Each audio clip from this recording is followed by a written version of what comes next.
Bonjour à tous et bienvenue dans notre matinale. Ce matin, j'aimerais parler de l'alcool et la Bible. Deux passages pour cela. J'ai choisi le passage du Proverbe, chapitre 20, verset 1, et le psaume 104, verset 15. Deux passages qui semblent en contradiction, puisque le premier dit « Le vin est moqueur, les boissons fortes sont tumultueuses, quiconque en fait excès n'est pas sage. » Et l'autre passage du psaume nous dit « Le vin réjouit le cœur de l'homme ». Et c'est vrai, quand on lit ces deux passages bibliques, nous pourrions croire qu'il y a une certaine contradiction dans la parole de Dieu au sujet de l'alcool. Pourtant, pour moi, ça semble assez clair. Elle ne condamne pas le fait de boire de l'alcool, mais le livre des Proverbes nous le dit clairement, comme d'autres passages de Timothée, etc. Ce sont les excès de celui-ci qui pourraient nous amener à faire n'importe quoi, qui sont condamnés dans la Bible. Nous avons un exemple frappant dans l'Ancien Testament, qui est un avertissement pour moi et pour chacun de nous.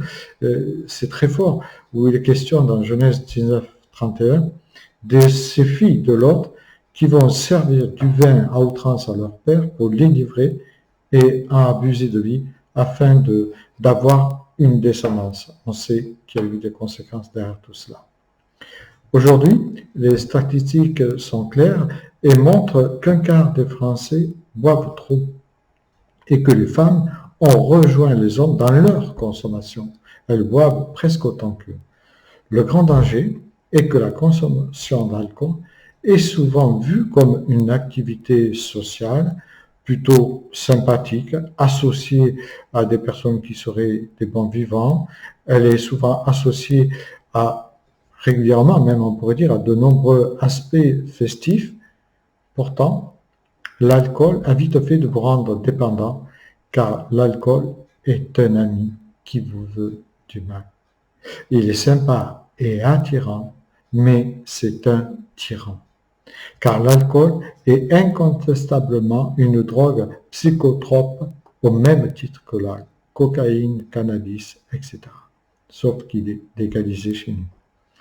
On connaît tous dans notre entourage des proches, que ce soit hommes ou femmes, qui ont des problèmes d'alcool ou qui ont des excès d'alcool. De nombreuses recherches révèlent les dégâts énormes causés par ces excès.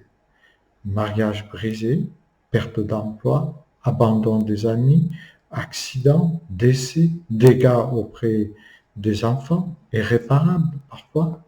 C'est pour cela que les Écritures font référence souvent à la consommation d'alcool pour nous en donner l'équilibre, que ce soit dans le livre des Nombres, dans le livre des Juges, dans le livre des Proverbes, Ésaïe, etc. Elles n'interdisent pas de boire de l'alcool aux chrétiens, mais elles interdisent son excès. Dieu demande aux chrétiens de ne pas s'enivrer, et pour cela, Paul le rappelle dans Éphésiens, chapitre 5, verset 18. Dieu condamne fermement l'ébriété et ses effets. Le livre des Proverbes, chapitre 23 à 29 à 35, nous le rappelle. Parce que le Seigneur désire que ses enfants ne soient asservis de rien. De Pierre 2,19. Et il nous avertit des abus et des méfaits ravageurs que peut avoir l'alcool sur certaines personnes. Il sait que les dommages de l'abus d'alcool entraînent souvent une dépendance et la dépendance, une perte de liberté de s'abstenir de consommer.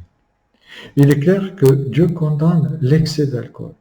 L'ébriété chronique et même occasionnelle est proscrite par notre Créateur, car elle dénature profondément notre témoignage et notre relation avec Dieu.